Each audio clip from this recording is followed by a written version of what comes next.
Hello বন্ধুরা, তোমরা কেমন আছো? আজকে দাদির কিচেনে মটর ডালের একটা রেসিপি নিয়ে এসেছি তোমাদের সাথে শেয়ার করব বলে। তোমরা দেখতে থাকো। এখানে কিছুটা মটর ডাল আমি নিয়েছি। এটাকে আগে থেকে ভিজিয়ে পরিষ্কার করে ধুয়ে ভিজিয়ে রেখেছিলাম। এখন আমি মিক্সি গ্রাইন্ডারে দিয়ে দিয়েছি। এটা পেস্ট করে নেব। রেসিপিটা ভালো লাগলে লাইক, শেয়ার, সাবস্ক্রাইব করে দিও। মটর ডালটা আমি পেস্ট করে নিয়েছি। নিয়ে এটার মধ্যে একটু নুন দিয়ে দিচ্ছি। নুনটা দিয়ে আমি এটা ভালো করে মেখে নিচ্ছি।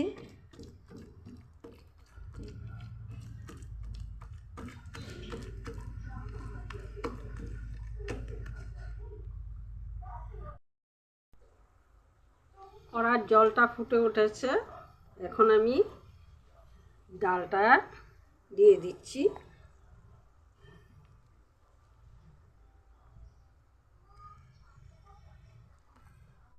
সবটা ডাল আমি এভাবে দিয়ে দিলাম।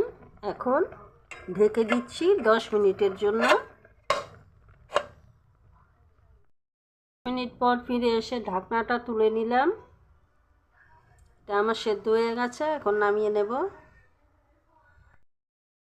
এগুলি আমার সেদ্ধ হয়ে গেছে, এখন নামিয়ে নিচ্ছি।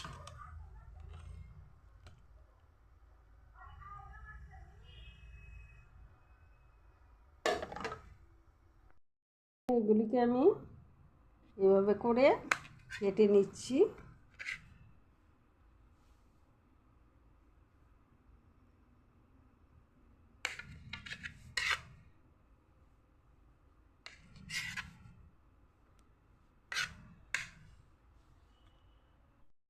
দেখো, সবগুলি আমার এভাবে কাটা হয়ে গেল।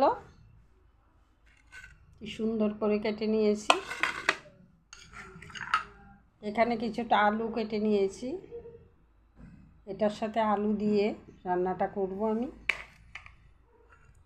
এখানে কিছুটা মশলা নিয়েছি, জিরে, ধনে, হলুদ গুঁড়ো আর লঙ্কা গুঁড়ো। এখানে নিয়েছি কাঁচা লঙ্কা আর আদা বাটা। এগুলি দিয়ে আজকে আমি রান্নাটা করব। কড়াতে তেল দিয়ে দিয়েছি। এখন আলুগুলি ভেজে নেব।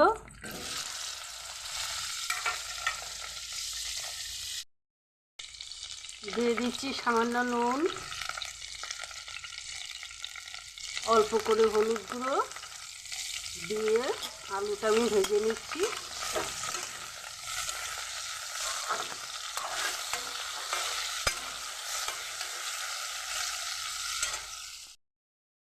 আলুটা আমার ভাজা হয়ে গেছে, এখন নামিয়ে নেব।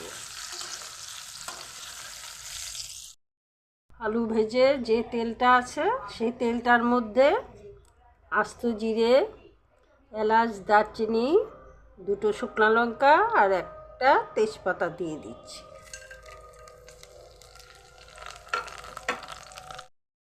ফোড়নটা আমার ভাজা হয়ে গেছে, এখন আমি মশলাগুলি দিয়ে দিচ্ছি।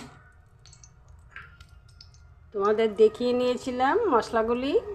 জিরে, ধনে, হলুদ আর শুকনো লঙ্কা দিয়ে দিচ্ছি।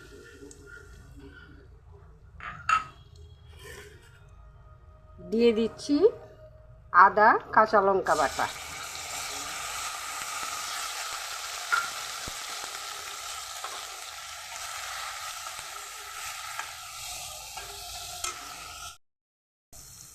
এটার মধ্যে কিছুটা জল অ্যাড করে দিচ্ছি।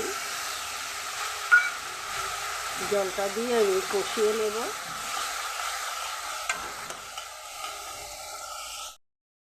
মশলাটা আমার ভাজা হয়ে গেছে, তেল ছাড়তে শুরু করেছে।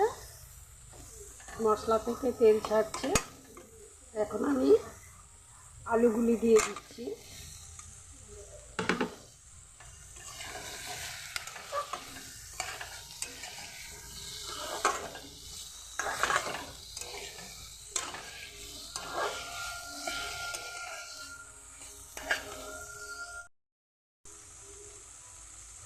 দিয়ে দিচ্ছি পরিমাণ মতো নুন।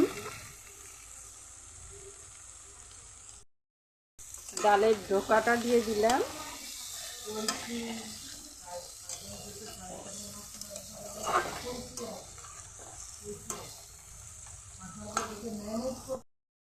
মশলার সাথে ডালের ধোকা আর আলু ভালো করে মিশিয়ে নিলাম।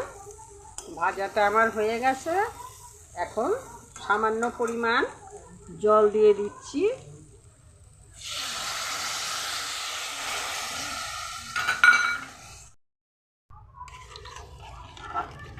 এটুকুই জল দিলাম।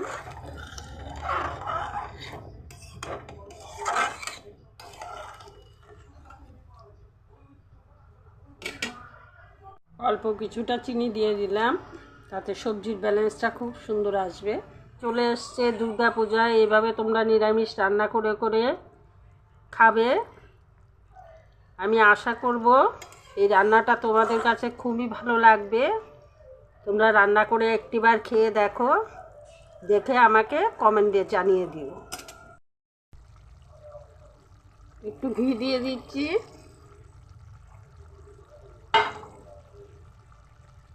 দিয়ে দিচ্ছি কিছুটা গরম মশলা। রান্নাটা আমার হয়ে গেছে, এখন নামিয়ে নেব। আজকের রেসিপিটা এখানেই শেষ করছি। তোমরা ভালো থেকো, সুস্থ থেকো। এভাবে একটিবার বানিয়ে খেয়ে দেখো কতটা টেস্টি হয়। না খেলে বুঝতে পারবে না, একবার খেয়ে দেখবে।